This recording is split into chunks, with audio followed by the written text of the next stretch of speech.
Statistics from the aviation industry must be apt and accurate. That's coming from the boss of the Nigerian Airspace Management Agency, NAMA. Engineer Ibrahim Abdul Salam made these remarks at the second meeting of the Aviation Statistical Committee for the year 2015.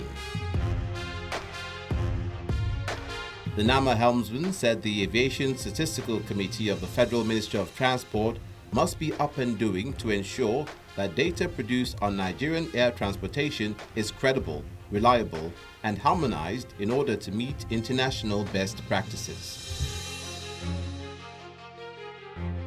This is the picture that went viral, and this is the story according to aero contractors. It is unfortunate what happened there, and I see the human factor element in it, because of the passengers who are on board, attending a wedding, the groom is on board the flight. How can we turn around and go back, which is the right decision to have done, and the captain did choose that decision. I sometimes try to put myself in his shoes and think, with the pressure, it's his wedding, this guy has to come off this plane to go to his wedding.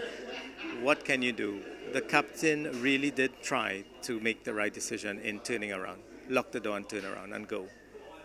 But with the passengers insisting that we cannot stop them from coming off the aircraft, he did feel very strongly that it could lead to something that would be a little bit volatile, I'm not saying that these people were so unruly, but they were agitated because of the event.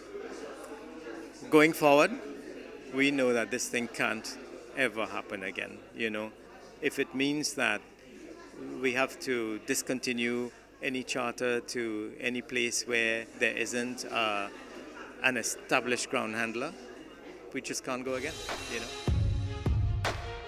While Aero appears to be absolving itself, the Federal Airport Authority, FAN, says it has no business in the matter. In the meantime, most Nigerian travelers will be waiting for the outcome of the federal government investigation into the matter that has been termed a national embarrassment. Still on the Aero incident, the Nigerian Aviation Handling Company (PLC) says it was not its failure to provide handling service to one of its esteemed clients, aero contractors, that caused passengers of the airline to disembark with a ladder at the Bauchi airport.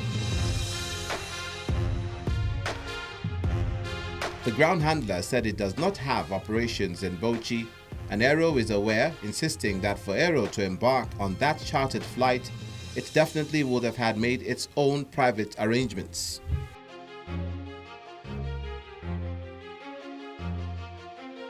On the foreign scene, Egypt says it's making plans to ensure that its airport security process is almost flawless.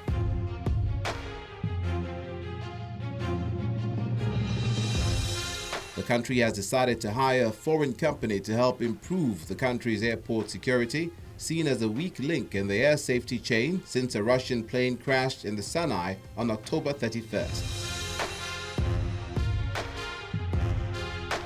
The government said in a statement that it had found no evidence so far of terrorism or other illegal action linked to the crash of the Russian passenger plane in Sinai that killed all 224 people on board.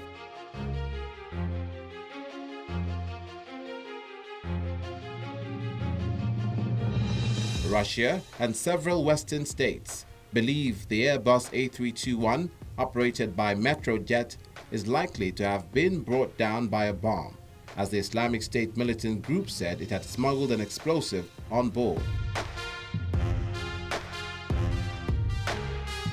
The plane took off from Sharm el-Sheikh, a Red Sea resort popular with Russian and British holiday makers. Those two countries have suspended flights to the destination, and Egypt's tourism industry is suffering. Egypt's Civil Aviation Ministry said it had completed a preliminary report on the crash, which had so far found no evidence of a criminal act.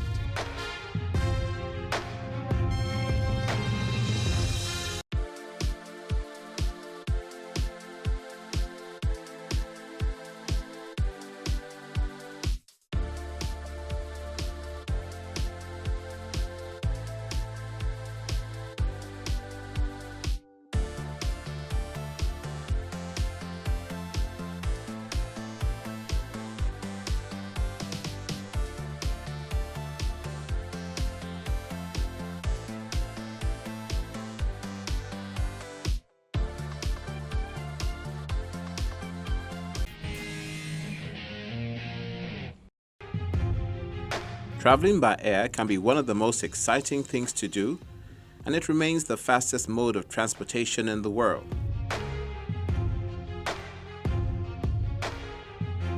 Airplanes, which are used to fly from one place to another, can carry people to other continents, countries, and across the oceans within hours.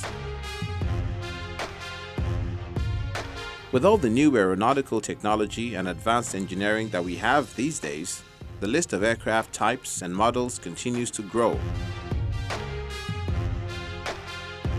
Our future shows which are commonly bought by airlines, but in no particular order.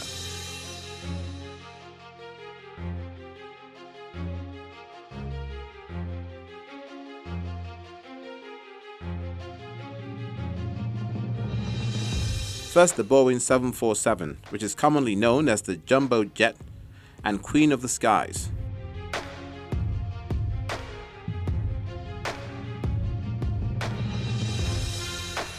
Its distinctive hump upper deck along the forward part of the aircraft makes it among the world's most recognizable aircraft.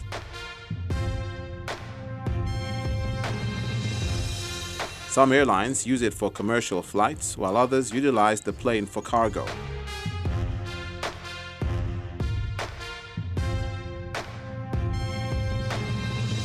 It is also the base model of Air Force One. It is deserving of the number one position because a lot of airline companies rely on this plane. First flown commercially in 1970, the 747 held the passenger capacity record for 37 years.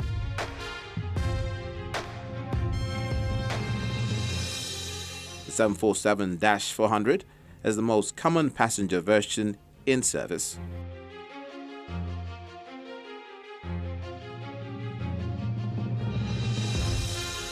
And the largest operators include Singapore Airlines, Japan Airlines, and British Airways with 57 as of June 2013.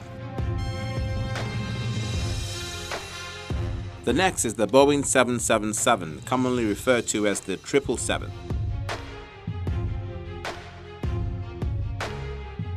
The aircraft can accommodate about 300 to 500 passengers. It is one of the best options, especially for airline companies that provide international flights.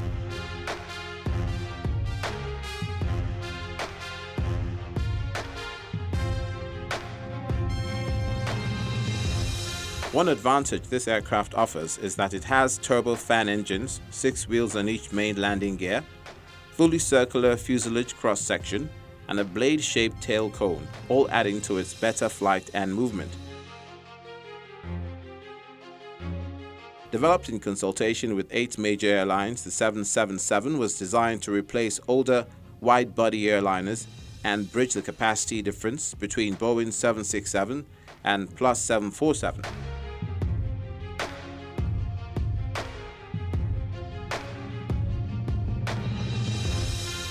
As Boeing's first fly-by-wire airliner, it has computer-mediated controls. It is also the first entirely computer-aided designed commercial aircraft.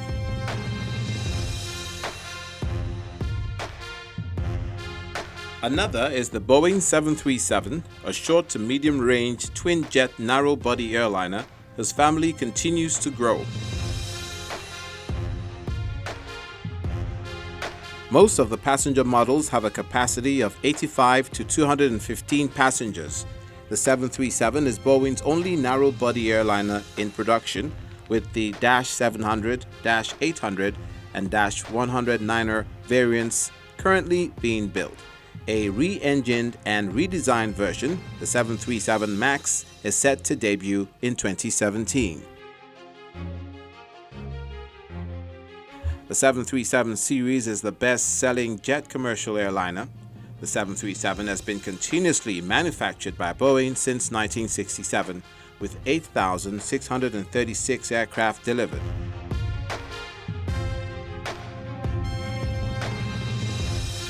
Most 737 cockpits are equipped with eyebrow windows positioned above the main glare shield. Eyebrow windows were a feature of the original 707 and 727. They allowed for greater visibility in turns and offered better sky views if navigating by stars. With modern avionics, they became redundant. Many 737s serve various markets.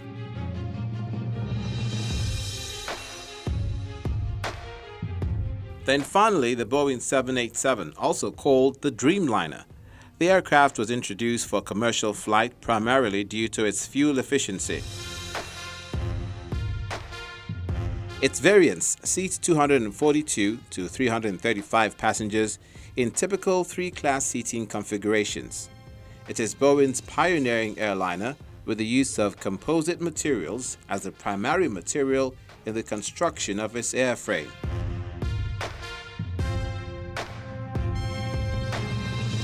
Even the engineering for the interior focused on saving power and improving the flight experience by maximizing the use of 4-panel windshields, using noise reduction techniques for the engine, and a whole lot of other innovations.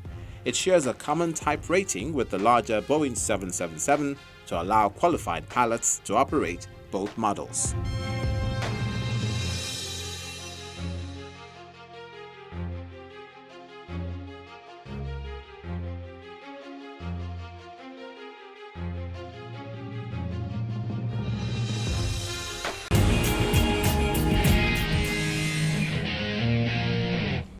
This is our final destination on this edition. Please remember to reach us on our feedback platform. I'm Bukola Joketumbi. Do have a Merry Christmas.